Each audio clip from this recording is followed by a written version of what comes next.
How did you use media technologies in the construction and research, planning and evaluation stages?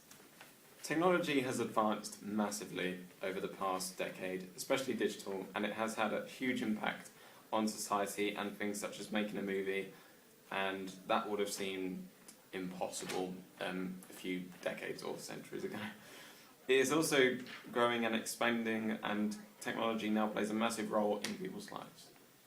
Many different websites helped us with our development, excuse me, not only of our trailer but also our poster and our magazines, as we were allowed to easily research them without having to go into shops and actually buy the physical copies ourselves. With so many people using these new technologies, such as Facebook and Google, a lot of people wouldn't be able to live without them in the modern day, as many of these technology advances have been developed in the last 10-15 years. For example, Google was created in 1998, Facebook in 2004, YouTube in 2005. These new technologies made it easy for us to gather the information that we needed to find conventions that we needed to follow with our trailer and ancillary tasks. We take the technology that we have for granted, and if we didn't have these new advances, it would have taken much more time to make our trailer. It is easier for us now as we have things such as Facebook and YouTube on our mobiles, and the progression of technology has sped up over the last few years. A good example of technology or a brand that's taken over is Apple. It has many different platforms and has developed massively over the last few years, introducing things such as the iPad, the iPod, the Apple Macs. And it has taken over as the #1 provider for many different media platforms. Apple also has a main competitor, which is Microsoft, and they are both highly respected in the technology industry. Apple has also created their own keyboard to go with their computers and laptops. Facebook was an essential part of our planning for the project, and we used it quite early on. And what we did through this was we kept in touch with each other, gave each other an idea of what was happening with our research, our blog work at the time. After that, we communicated a bit more through the blog. But yeah, around the time when we started our filming, we used that to give the cast ideas of when we'd be meeting, where we'd be meeting, and what they'd be doing for the scenes that we'd filmed for the trailer. YouTube was a vital part of our planning and research because to find out about conventions of horror films, we had to watch trailers that were similar to our genre. Without YouTube, we would not have been able to watch these trailers. With just a click of a few buttons, we were able to access any trailer for any movie that we wanted, as well as rewatching them as many times as we wanted. We watched the trailer for The Conjuring multiple times, analysing different aspects that we liked, and wanted to take and develop so that we could use something similar to suit our storyline. We also used it as a way of finding ways to make improvements to our trailer, and we wouldn't have been able to do this without YouTube. We used many other different types of technology to do our research, such as IMDb, to gather information about movies that existed and what they did to suit the genre that they were put into. SlideShare played a massive role in when presenting our work, as we wanted to make it look neat but quite interesting and eye-catching instead of just block images.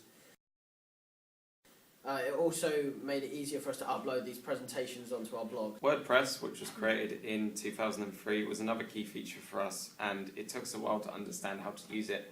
But in the end, we managed to use it successfully, and we were able to upload pretty much all of our research to there. And a really good thing about WordPress, which I personally quite like, as well as probably quite a few other people in the group, was that it could be used by everyone. It wasn't just like a YouTube account where it had to be separate. It was all for us, so we had the same password and we could go on there whenever we wanted.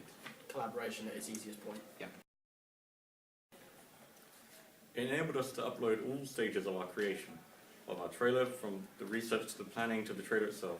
It also allowed us to upload pictures, embed video links between websites, and upload prezzies. Without WordPress, it would have been very difficult for us to have presented our work and have all of our research put in one place. WordPress was perfect for sharing our work, and we could access it anytime from any computer. Prezi also played a massive role in presenting our information and is available to everyone. We used the free version, which lets you present your information in a creative way, and it makes it interesting for people to watch. It was created in 2009, and we were first introduced to it by one of our teachers, who told us that it would be a good way to present our information, and it helped us create one massive canvas instead of separating our ideas. It lets you upload photos, embed videos, and as well as write information that you want to about both of those previous editions. However, Prezi is excuse me.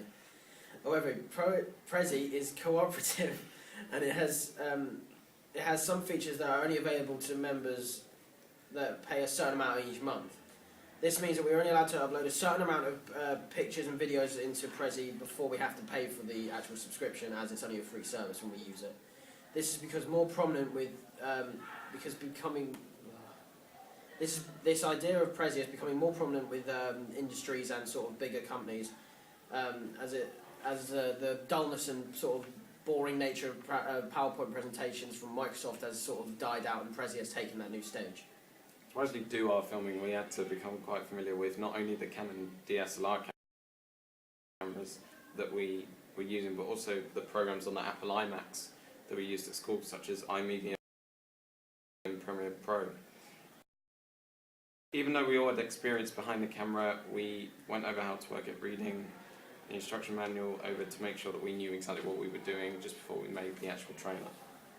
We had to learn how to use iMovie, which didn't take as long as it's not a very complicated program, whereas learning how to use Premiere is much, much harder. But it was important that we learn how to use it properly so that we could develop our trailer exactly how we wanted it to be.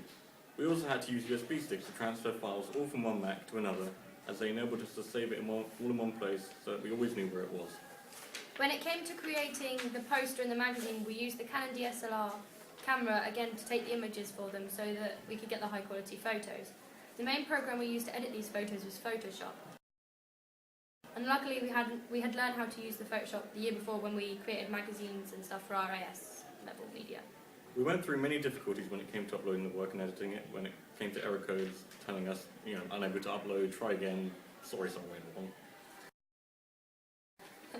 Did not say that right. We didn't come across many error codes when we were doing our work, which was lucky for us. However, some problems we did encounter were the computer being very slow. Some error codes did come up and they were very irritating because they just popped up randomly when we were trying to do our work. Yeah, some of these error codes really aren't helpful when you're in the middle of editing your footage and you just need to get on with it. Also, when when rendering the videos, the Macs were very slow and it took a long time to go through the process. We ended up having to force quit the program more than I could remember, and it became very irritating after a while, especially when we were running out of time towards the final stages of the trailer. The program we used to make the nursery rhyme of Mary Mary, which we recorded Georgie for, was the Apple Logic Pro 9, which we encountered many problems with, such as finding a microphone that would pick up all of our voices as we recorded in a group, and trying to bounce it onto the Apple Mac memory card so that we could transfer it from the recording studio over there to the editing studio where we were obviously editing the trailers images together. Recording the voices was quite a fun task. When recording the voices for the camping trip at the start of the trailer, we got to say random things teenagers would normally say when they were camping. However, when matching these voices up with the footage, we found it hard, and it took us a while to do it. Everything on a computer is accessible in different formats, such as cameras and video cameras being compatible with the computer. This is what we know as technological convergence, because in the past it was not possible to put so much information in so many different formats on the computer, and you definitely wouldn't have had the opportunity to combine them all together.